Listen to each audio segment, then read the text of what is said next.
Thank you, Robbie, for your request for a swing analysis. You say you need help with consistency, and of course that's a valuable thing in golf.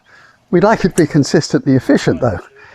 And golf is a game of consequences, and I see you gripping your left-hander with a dominant left-hand grip, where your thumb is somewhat on top of the club, which is an indicator to me that you're using your hand, I think, a little too aggressively, and you have reason.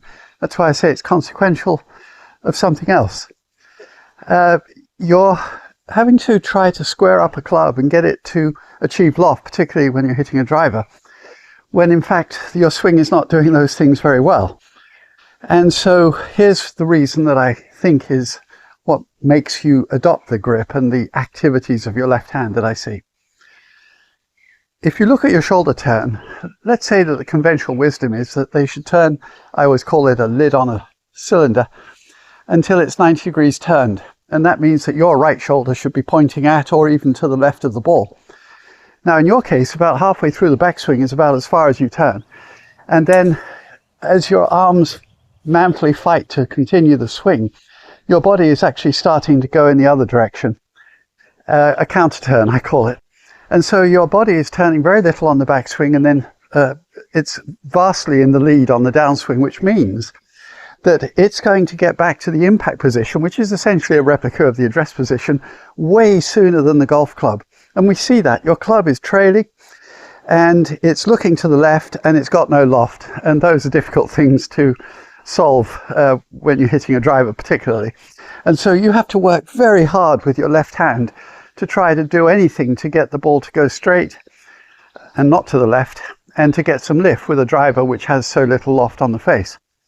And so what I'd recommend is that you slip your left hand over the top of your right thumb so that you form a V with your forefinger and thumb, and feel like the interior of the knuckle of the forefinger is pushing the club, but not using the thumb as a device to try to gain more leverage.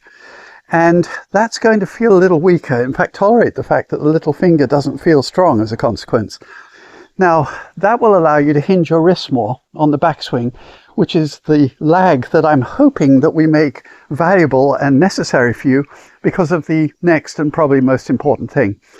I'd like you to believe that halfway through your backswing, before your club's above your waist, that your shoulders have fully turned, your back is to the target, and you may have to tolerate seeing the ball less well with your left eye, which isn't always the dominant eye for a left-handed person, but it might be in your case. And so tolerate if you don't see well with your left eye, particularly with the driver, but you've got this full turn. Then hinge your wrists, then keep them hinged halfway down, and then very important, allow the arms and club to fly past you. The club will turn like a gate, and I'm looking for a ball that climbs up easily, even with as little loft as a driver gives you, and bends to the right rather than to the left. And yes, that can get you into trouble on occasion, but I think it's a better starting point for you to gain the consistency that you asked me for.